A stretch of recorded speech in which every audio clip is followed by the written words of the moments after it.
Frank, obviously, Chelsea once again stepping in the right direction.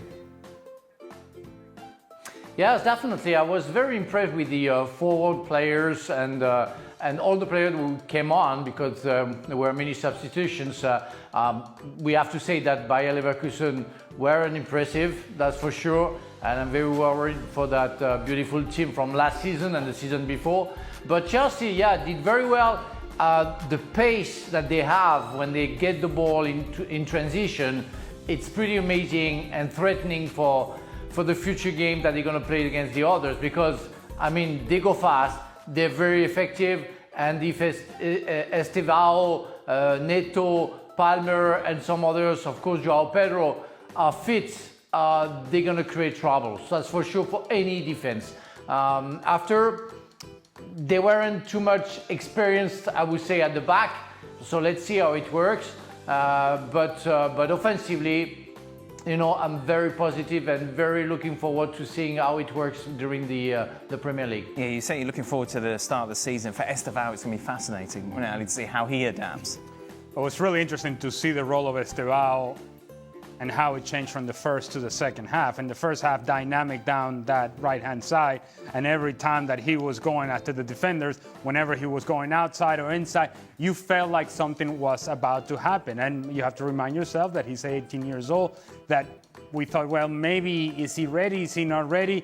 If you base it upon the performance of the first 45 minutes, this is a player that you can certainly use. Right. Now, Neto comes in the second half and he goes on that right-hand side, and now we saw Estêvão playing more of a central position and still getting himself in positions where he could be dangerous on the half turn, going after defenders, getting himself in positions where he could be dangerous inside the 18-yard box, taking the role of Cole Palmer. So you're seeing a flexibility to Estêvão that I don't think most people were familiar with, given the fact that you think, well, he's just a winger, he's going to get after defenders, he's going to get after Grimaldo as he did today, and that's the limitation of his game, and that's it. Well, we saw in the second half that there is flexibility, that he can find the inside positions and he can find spaces in between lines and be dangerous and influential as well.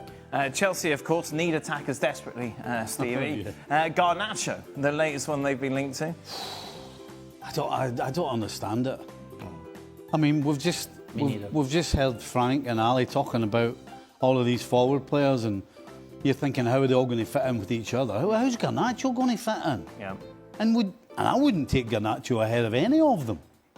And they're going to pay apparently over 50 million for him. No, surely not. Well, that's what I read. So Your sources? I don't understand. I don't get it. Frank, do you understand? No, of course not. And on top of it, I saw Gittens coming on, you know, for the last 50 minutes. He really impressed me. Every time he got the ball, he made a difference. First touch, first ball that he had, he gave a good ball. I think, I don't remember who he was, but I think it was Estêvão. I think we saw the highlights. He was very impressive. So Garnacho will play in the same position on the left side. I never saw Garnacho doing that, you know, even when he was at the top of the top. So he's a great player, but as Stevie explained, you're going to pay like between 50 and 60 million for a guy where you already have the players that you need. I don't see anybody else adding something like Garnacho, adding something better that they already have. And to have it too crowded can create also problems. The dressing room is going to be young. The atmosphere can change. One player can destroy anything. I don't say it's because of Garnacho. Any player, because he doesn't play, it's going to be moody and it's going to create problems into the dressing room. I think we can agree that Manchester United need attacking players, need talented players in the final third. And Garnacho was one of those guys for them. They are making the choice in saying, he may have been dangerous for us, but we don't want him around. Now, when a team that needs talented attacking players is saying to one of their talented attacking players, you can go and train somewhere else and don't be here, don't come to the training facility, we don't want you, it reflects very poorly on that individual. So if I'm Chelsea and I'm building a team in the manner in which they are, with a bunch of young players, you just won the Club World Cup, there's momentum with this club, there's no need for you to go and chase down a player for a position that you already have covered 2 and 3 times over. There's no need for Chelsea to go after Alejandro Garnacho in any way, shape, or form. Meanwhile, Frank, of course, bad news for Chelsea. Levi Colwill out, it seems, for a big part at the start of the new season. How does this affect Chelsea defensively? It does, because he was, I would say, the most experienced players comparing to the others, and he had a great season last season, and he was leading the defense.